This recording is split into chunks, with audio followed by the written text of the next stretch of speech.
It's important to understand this truth that Luther has for us. Last Sunday I talked about two statements he made about the gospel. One is that it shows us what God has done and still does for our salvation. And the second statement he made is that it shows us our Savior and the grace of God. But it's the third statement we focus on today, that the gospel must be preached to only repentant sinners. Catch the difference. Repentant sinners. An arrogant sinner is not going to want to hear the gospel. They've already got it figured out. They've already dismissed God, or they think that they are going to have it all together. They don't need God. They don't need Jesus. The gospel is not going to do anything for them. It is the law that breaks the arrogant sinner, not the gospel. The law breaks the arrogant sinner. The gospel heals the repentant sinner. There's a difference between the law and gospel and how we apply this. And so the law can break an arrogant sinner just sometimes by its speaking, and we have a biblical story where that does take place. It's with King David. 2 Samuel chapter 11. He has that little fling with Bathsheba. And he thinks he's going to get off scot-free, but lo and behold, Bathsheba's pregnant, and the husband not around to take the blame for the conception. So now he's got a problem pregnancy. What does he do? What does he do? He tries to find a way to finagle Uriah, to the husband of Bathsheba, to go in, but Uriah says, how can I go and enjoy my life and all the pleasures of marriage when I've got men out there giving their life?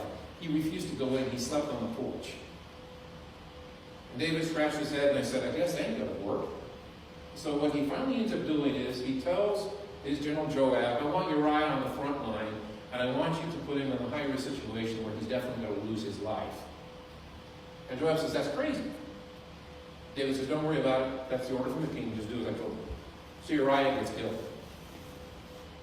So what two sins have David now committed? He's committed adultery and murder. He's got two on the list now. Two.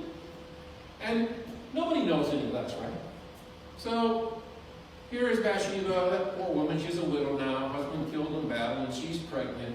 And David looks like the great Savior, right? He takes this poor pregnant woman, takes her into the palace. He's going to take care of her.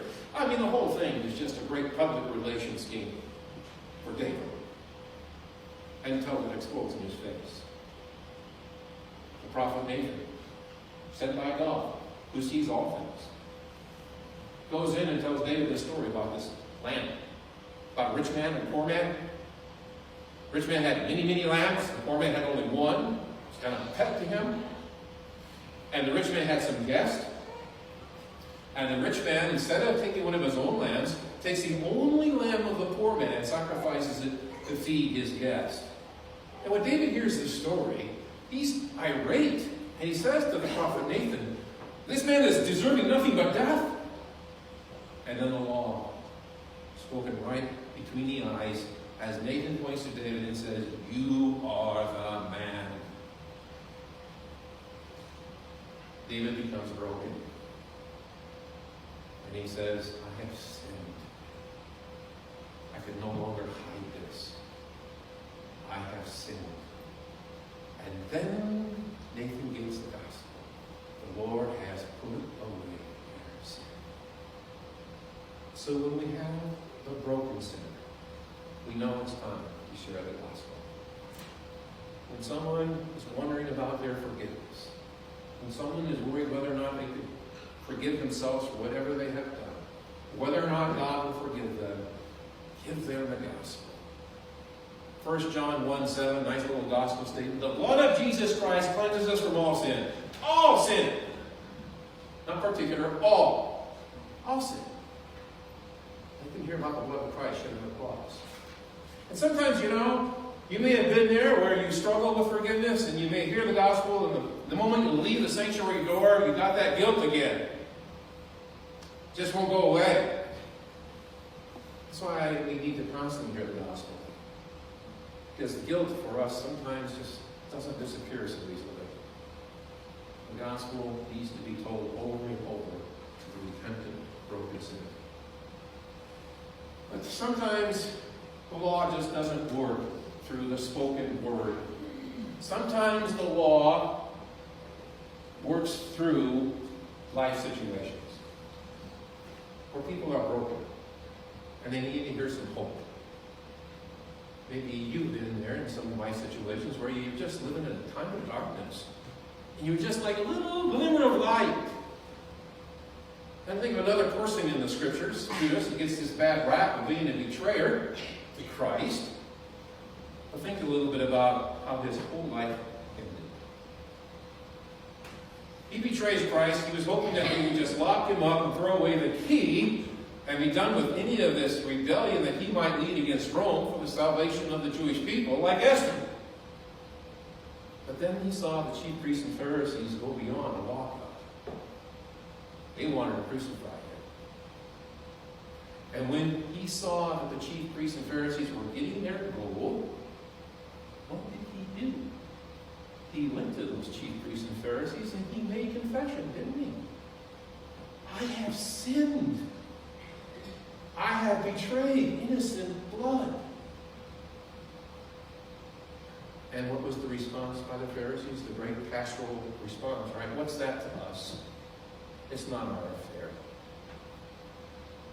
Here, Judas needed to hear something of hope and light. He got continual guidance. I have a similar situation like that happening in my classes I'm teaching this semester.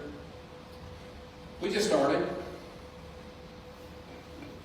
In the beginning of class, each of the students is asked to write a little introductory phrase about themselves. And so I wanted to read this to you because it needs to be read the way it was written, not from memory. This woman says this: after having my children, I returned to the Catholic Church for some years, but I didn't go weekly. I chose to have all of my children baptized in the Catholic faith, but my husband was not raised Catholic. He was raised Southern Baptist or Episcopalian, I'm not sure which. Regardless, he was not religious and refused to attend Mass with me and the children. He actually didn't even attend our baptisms. I continued to take the children to Mass once in a while, but mostly because I felt it was expected of me by my Catholic family. As an ICU registered nurse, my background in science, along with seeing patients die almost daily, has caused me to seriously question much of the religious teaching I was raised with. My faith was further questioned when I witnessed my husband's death in 2015. He shot himself in front of me. My 4 children in the house. After his violent death, I have spent a lot of time pondering the afterlife and the meaning of our time on earth. It has now been 4.5 years since his suicide. I still have a lot of questions, and my religious beliefs remain a gray area for me. This class we're teaching is a difficult one for me to take because I have many mixed feelings about the religion and teachings I was raised with. So as a professor, should I respond to this student and say, I'm a professor, not a counselor. What is this to me? Should I give here the chief priests and Pharisees answer they gave Judas? No. Pray for me. Pray for me as I deal with this student. She needs light in this hour of darkness. She is broken. And she needs the gospel of restoration. So it really isn't that hard to know when to share the gospel. You can know when you've got that broken sinner before you. Give them forgiveness. Give them light. Give them hope. So what really the challenging question is not when and if to share the gospel. The challenging question is this: when should we begin the conversation? Right? That's a difficult thing. When should we have the conversation? Because we live in this politically correct world where we're raised from the moment that we sat on our mother's knee that we are not supposed to talk about 2 things: religion and politics. You see, the devil's got us mixed up because we shouldn't be fearful of that. What we need to talk about is not religion, whether you're Lutheran, Catholic, Baptist, or Episcopalian. Throw that conversation all out the window. What you need to talk about is that person's soul. And I tell you what, in my years in ministry and conversations, I've not really had too many people stop me from asking questions about their spiritual walk with God. People usually will wear their heart on the sleeve about their walk with God. They'll be either angry with Him, or they'll love Him, or they'll be struggling with Him, like this lady I just read about. I'm going to talk to you, but you got to give them permission to do so. The conversation needs to be had, even with sometimes complete strangers. Whenever you have a moment to have a meaningful conversation, and that's just exactly the word, meaningful, how much more meaningful a conversation can you have than talking about Jesus, talking about that person's walk with Christ? Because you will get three different responses. Either you'll get an arrogant centered response, I don't really want to talk about what you want to talk about. 2, I'm struggling with it. Or 3, maybe you'll get that joyful response where they're going to witness to you. And you will be glad and joyous because you're in the presence of another Christian believer. That's a wonderful experience to have. And so when I have those opportunities where time is given to me to give meaningful conversation, you better believe I'm going there. And I like to do it incognito. I like to go out there, not wear the stole, not wear the, and not let people know I'm a pastor. Because the moment sometimes you tell people you're the pastor, they kind of back off because they're a little intimidated by your knowledge and by your approach, so you just kind of have to play it cool. Best place to share the gospel in my life experience is airplanes. That person's seatbelt locked in, pilot says cannot move. Love it. Love it. And I will test the waters. If the individual is not engaged in any conversation, and said, okay, the window's closed. But if we begin to talk and converse with one another a little bit, I'm saying, okay, is this the time to give the gospel? Am I meeting this person right now, at this time, in this place, to begin the domino effect? And if I don't knock that one domino over because I refuse to knock myself over, how many more people are going to be lost? Yes, take the risk. Take the risk. And pray that the person you talk to will extend to you their scepter and say, you have permission to go on.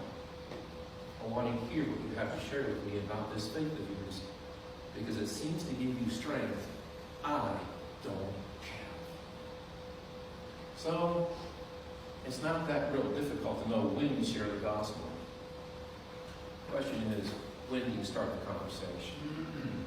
That's where you need to be little Esthers. Where you need to go to God in prayer, ask for wisdom and guidance, help you know the answer, so that that person may hear the gospel from you. In His name.